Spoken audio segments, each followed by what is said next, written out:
भारतीय राष्ट्रीय आंदोलन का उत्थान और विकास में third phase of the Gandhian era राष्ट्रवाद का तीसरा चरण अथवा गांधी युग। इस युग में कांग्रेस का उद्देश्य था कि पूर्ण स्वराज ही प्राप्त करना है, संभव हो तो अंग्रेजी साम्राज्य के भीतर ही और आवश्यक हो तो उसके बाहर। 1930 में यह घोषणा कांग्रेस के मंच से स्पष्ट शब्दों में व्यक्त कर दी गई। इस युग में महात्मा गांधी प्रमुख नेता थे। उन्होंने भारतीय राजनीति में एक नई विचारधारा का सूत्रपात किया। कांग्रेस ने छुपकर षड्यंत्रों की निंदा की और अन्याय का स्पष्ट और सामने से विरोध करने का आह्वान किया। उन्होंने सत्याग्रह अर्थात सरकार के प्रति अहिंसात्मक और असहयोग, यहाँ अ होगा, असहयोग की नीति अपनाई। गांधी जी के नेतृत्व में कांग्रेस आंदोलन एक सार्वजनिक आंदोलन बन गया। कांग्रेस संगठन को अधिक सुदृढ़ बनाया गया। महात्मा गांधी इस उद्देश्य से लोगों को 5 व्रत लेने को कहते थे। चरखा काटना, अस्पृश्यता मिटाना, मादक वस्तुओं का निषेध, हिंदू मुस्लिम एकता और स्त्रियों के प्रति समानता का व्यवहार। प्रथम विश्व युद्ध के फलस्वरूप आत्मनिर्णय की भावना को बहुत शक्ति मिली। युद्ध में कांग्रेस ने राजभक्ति का पर्याप्त परिचय दिया। गांधी ने स्थान स्थान पर जाकर लोगों को सेना में भर्ती और युद्ध के लिए प्रयत्न करने की प्रेरणा दी।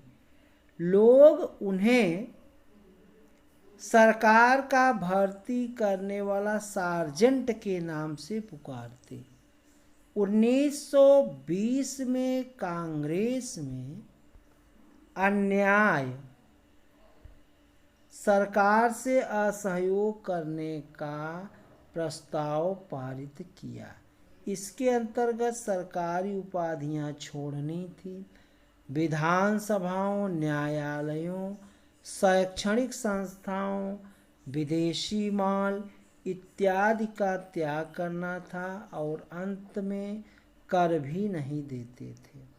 1921 में असहयोग आंदोलन के अंतर्गत लगभग 30,000 व्यक्ति जेल गए, परंतु इस आंदोलन के अंतर्गत यूपी में 5 फरवरी 1922 को चौरी चौरा नामक स्थान पर लोगों ने पुलिस चौकी को आग लगा दी।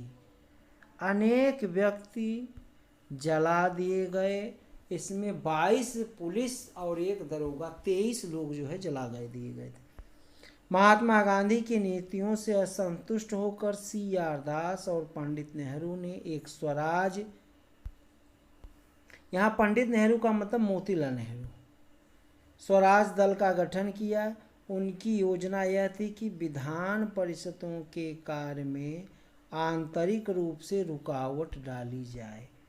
1923 के चुनाव में स्वराज दल को मध्य प्रांत तथा बंगाल में पूर्ण बहुमत मिल गया। उन्होंने अपने विरोध से मंत्रियों के कार्य में बाधा डालकर उन्हें कार्य नहीं करने दिया।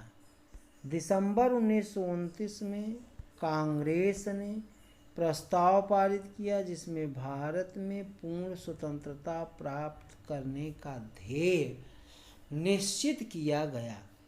गांधी जी 1928 में पुनः राजनीति में आ गए और उन्होंने 1930 में नमक कानून को तोड़कर सविनय अवज्ञा आंदोलन का आह्वान किया। 12 मार्च 1930 को गांधी जी ने साबरमती आश्रम से अपने 78 सहयोगियों के साथ मिलकर दांडी समुद्र तट पर जाकर अवैध नमक बनाया। सुभाष बोस ने इस आंदोलन की तुलना नेपोलियन के एल्बा से पेरिस की ओर किए जाने वाले अभियान से की थी। शीघ्र ही अवज्ञा आंदोलन ने 60,000 से भी अधिक स्वयं सेवकों ने भाग लिया। 5 मार्च 1931 को सरकार और कांग्रेस में गांधी इरविन समझौता हो गया और वायसराय ने इस बात की घोषणा कर दी कि भारतीय संविधान विकास का उद्देश्य भारत को डोमिनियन स्टेट देना है। गांधी जी ने भारतीय संवैधानिक सुधारों के लिए बुलाए गए दूसरे गोलमेज सम्मेलन में भाग लिया। वे निराश लौटे और 1932 में पुनः सविनय अवज्ञा आंदोलन आरंभ कर दिया।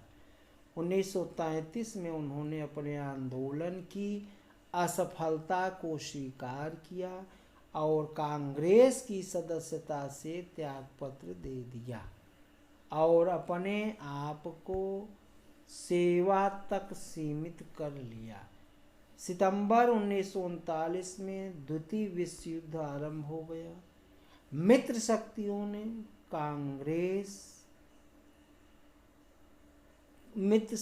ने कहा कि वे लोग संसार को प्रजातंत्र के लिए सुरक्षित करने की भावना से युद्ध कर रहे हैं। इससे भारतीय राष्ट्रवाद की आशाएं बंध गई। कांग्रेस ने सरकार से अनुरोध किया कि वह अपने युद्ध के उद्देश्यों को स्पष्ट रूप से घोषणा करे।